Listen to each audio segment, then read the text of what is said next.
भगवान ऐसा पड़ोसी सबको दे। खट खट खट खट, कौन है? पता नहीं कौन है, इतनी रात गए। बड़बड़ाते हुए सावित्री जी ने दरवाजे के बीच बने झरोखे से झांक कर देखा।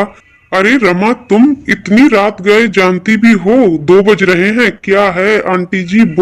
वो बाबूजी की तबीयत खराब हो रही है, उन्हें बड़े अस्पताल लेकर जाना होगा। आंटी जी, अंकल जी से कहिए ना, वो अपनी गाड़ी से उन्हें।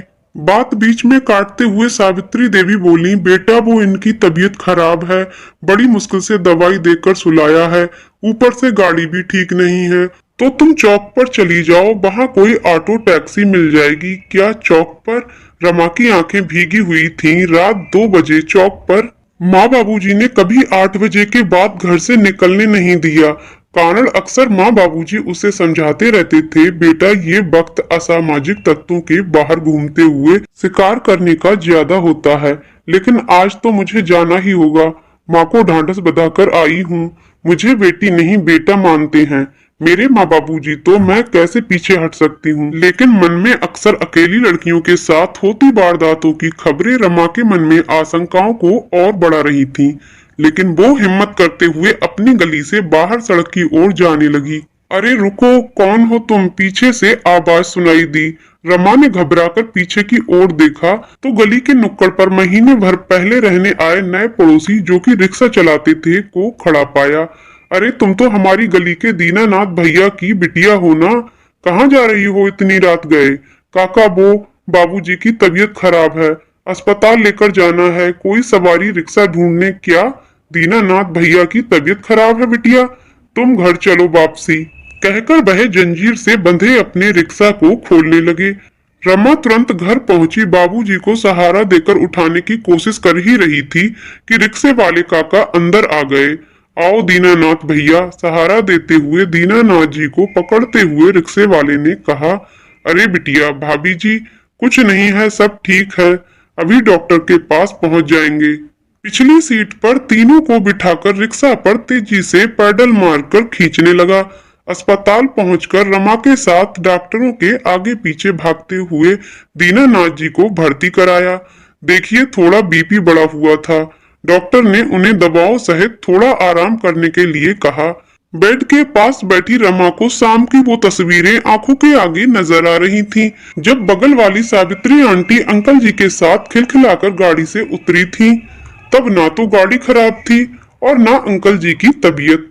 बस देखिए, ये इंजेक्शन मंगवा लीजिए, डॉक्टर ने एक पर्ची रमा की ओर बढ़ाते हुए कहा। यहाँ लाइए डॉक्टर साहब, कहकर रिक्शे वाले ने पर्ची पकड़ ली। तुम मम्मी पापा के साथ रहो, हम अभी लेकर आए बिटिया। और वह बाहर की ओर तेजी से निकल गया। रमा एकटक उसकी ओर देखती रही। एक छोटा सा चद्दर वाले मकान में रहने वाला रिक्शा वाला। गली में सभी के घर 2-3 मंजिला थे। सभी के घरों में मार्बल पत्थरों की सजावट थी, तो किसी के यहाँ टाइल्स थी। बस यही एक घर अजीब सा लगता था, झोपड़ी नुमा सीमेंट की चद्दरों से ढका हुआ। कुछ ही देर में, लो डॉक्टर साहब, अचानक रिक्शे वाले की आवाज ने उसकी तंद्रा भंग की। डॉक्टर ने इंजेक्शन लगाया और आराम करने के लिए कहकर चला गया। सुबह 6 बजे तक डॉक्टर ने 4 बार बीपी चेक किया। तकरीबन सभी समय सुधार था, सो डॉक्टर ने दीनानाथ जी को घर जाने की अनुमति दे दी। वापसी भी रिक्शे पर लेकर रिक्शा वाला बड़ी सावधानी से घर तक छोड़कर जैसे ही चलने को हुआ, रमा ने बटुआ निकालकर 500 का नोट उसकी ओर बढ़ाया। लीजिए काका। ये क्या कर रही हो बिटिया? हम इन सब कामों के पैसे नहीं लेते, मतलब ये तो आपका काम है ना काका, लीजिए।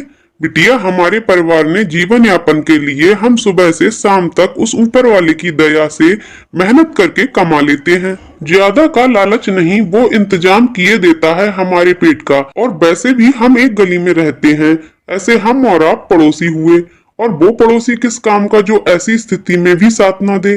कहकर रमा के सिर पर हाथ रखकर वो चलने लगा। रमा भीगी हुई आंखें पोंछते हुए ऊपर वाले की ओर देखकर बोली, आप जैसे भगवान रूपी पड़ोसी ईश्वर हर घर के पास रहें। दोस्तों, आपको कहानी कैसी लगी कमेंट करके जरूर बताइएगा। कहानी पसंद आई हो तो वीडियो को लाइक शेयर करें और चैनल को सब्सक्राइब करें। वीडियो को पूरा देखने के लिए बहुत बहुत धन्यवाद दोस्तों।